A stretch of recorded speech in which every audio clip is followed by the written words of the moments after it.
Jual kan nih mah hak orang. Tong hak orang pokoknya mereka dijual gitu tak kurang ya mah warisan Kapan maneh hamangnya lega ge sabaraha gunuk manehana mah ieu mah urang keur sakieu mah nya arek dijual deui. oh iya mereka dijual deui abah mah kabagan duit namanya laki urangnya Lagi saya batasna segala kan itu ka ditu tuh batas urang eta hak urang warisan urang eta mah. Eta oge Pak eta oge geus dibatasannya tapi harita waktu ngabagikeun aya saksina eueuh mana eueuh.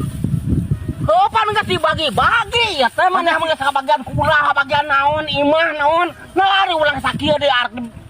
digugat deui kumaha digugat deui moal lain dek gugat deui arek kitu mah digugat bener ieu teh mah tanah urang ieu geus warisan urang sakieu pokoknya mah urang jual deui engke abah bagian duitna lah pokoknya mah tong moal abah mah lantaran geus sakieu nu urang pokona mah warisan ti kolot gugat ti kolot ulah dijual sakit gitu maneh mah geus lega banyak sakit arek dijual deui pokoknya bah daripada ngurus kebon mah rudat tah kos urangnya dijual dibeakeun ngeceri duit pake meuli beas genah itu ieu beas genaheun moal tah hayang garap eta warisan ti kolotna ulah dijual geus titip ka urang eta warisan ulah dijual kan bae kolotna da lantaran geus eueuh kolotna geus eueuh tong ngukip di kolot tah pokona masalah urang ieu mah pokona mah ieu mah rek dijual ku urang eta mah rek diidina nek mah ku abah mah tarima duit tadi imah ke kurang dianterkeun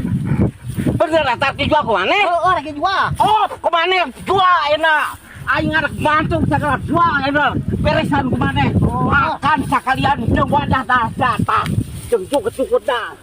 aing bantu ke lah. Oke saya kalah ngadat jajak itu kieu teh jadi hese geuning daguan heula daguan hari ngaransi kakek sagilang geus itu imah nang geus disadiakeun wae tempat nang disadiakeun nah ari aing sakitu oge mah digugat deui hak